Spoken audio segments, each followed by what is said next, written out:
Hello, my name is M.W.Burnette. I am a home studio music producer, songwriter, and recording artist, and this is my video diary.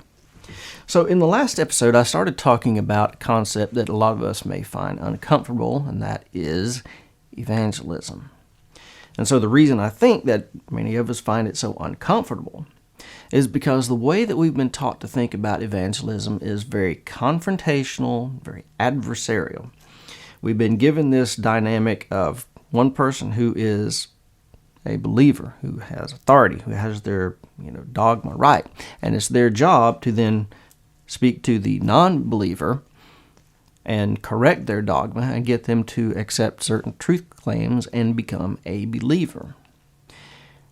And none of us want to be in that kind of antagonistic, adversarial kind of a situation. It's awful. And we feel like that's kind of that's what we're commanded to do. I want us to think about this a different way. And so, as I was saying last time, instead of thinking about evangelism in this hierarchical, one person has the information who is then giving it to another person, let's think about this as two people on even footing, where both, regardless of kind of what their religious tradition is, or, kind of how long they've been into it, both of them have spiritual experiences that are going to be unique to them. And each individual can learn from that other person, regardless of kind of what their background is. There's always something to learn by sharing those experiences with one another. And so in that kind of a dynamic, there's not one person who fixes the other person, but you have two people, and through that interaction, both of them win. So let's talk about that interaction a little bit and let's flesh that out a little bit. What happens in those interactions? In the old model of evangelism, we've been taught to think about Christianity as kind of a binary type of a situation. It kind of centers on this idea of conversion. You're either a Christian or you're not. You're saved or you're not. And I think that is just an oversimplification of the reality. You do not go from being a complete non-believer to being a believer. There are a lot of steps that have to take place between those points. And then once you cross that threshold, there are a lot of steps that go after that. Spiritual growth is a journey. It's not this simple binary operation, and we need to not think of it that way. Instead, let's think about evangelism as working along that journey and encountering people wherever they are on that journey, ourselves included. And through those interactions with other people, is we're able to move just a little bit further from the place where we were, and they're able to move just a little bit further along from the place where they were. And like I said, regardless of what your religious background is, what your religious tradition is, we all have that opportunity to learn from one another and to get a little bit further along in our journey based on the information that we get from each other. So I think it's also important for us to realize that this is not a linear progression. It's not a series of steps that you take. You can move forward, and then something happens, and it makes you question what you've learned. Maybe you learned something wrong. You have to backtrack and relearn some things. And then there are also kind of multiple pathways and multiple disciplines, multiple practices that may be part of your spiritual experience. And, some of those things you may be really familiar with. You may have a lot of knowledge. There are other things that are really unfamiliar to you. And that again is another opportunity for us to share with other people, so that the places that we lack experience and we lack knowledge, we can draw upon their experience and their knowledge, so that, again, that's an opportunity for us to grow a little bit in those areas.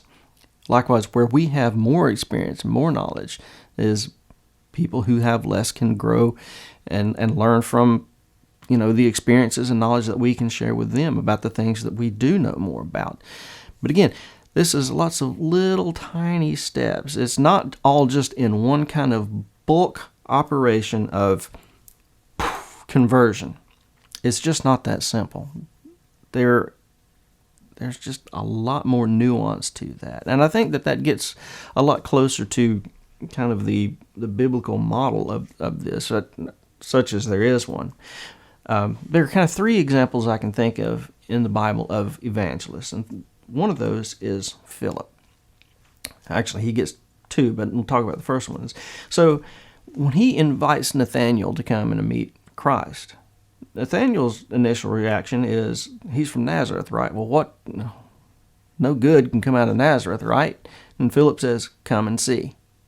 And that's it. That's all he says, come and see. Come see for yourself. He doesn't give him this list of reasons why Nathanael's wrong and why Jesus is the guy.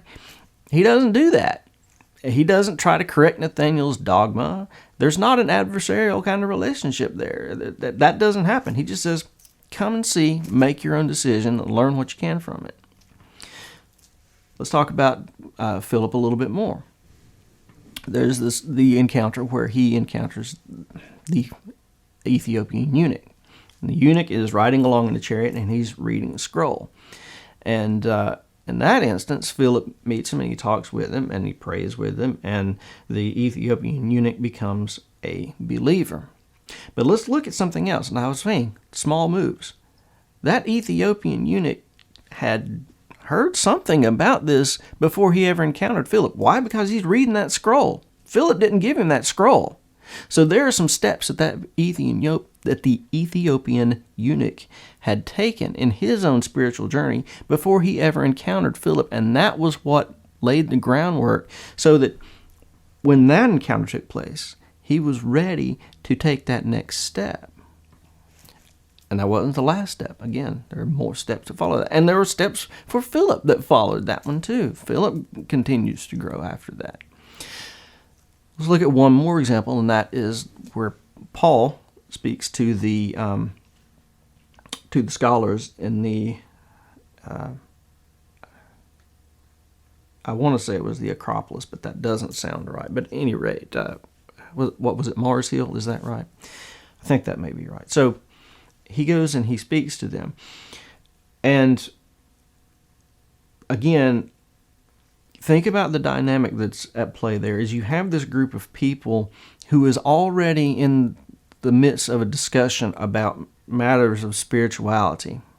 And, and they have a monument to the unknown God.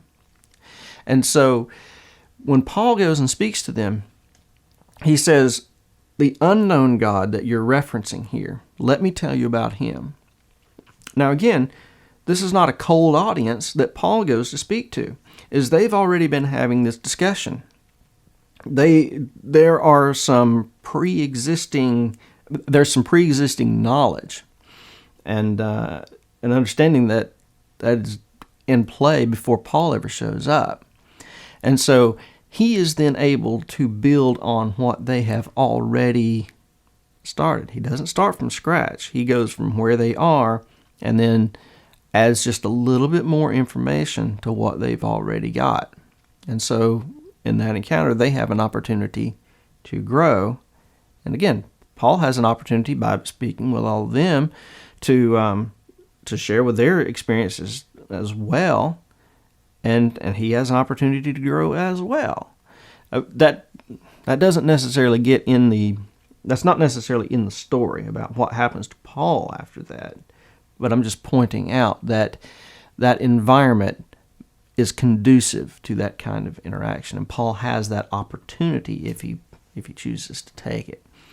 So anyway, small moves. Spirituality is a journey, not a destination. So anyway, That's all for right now. Till we meet again, stay groovy.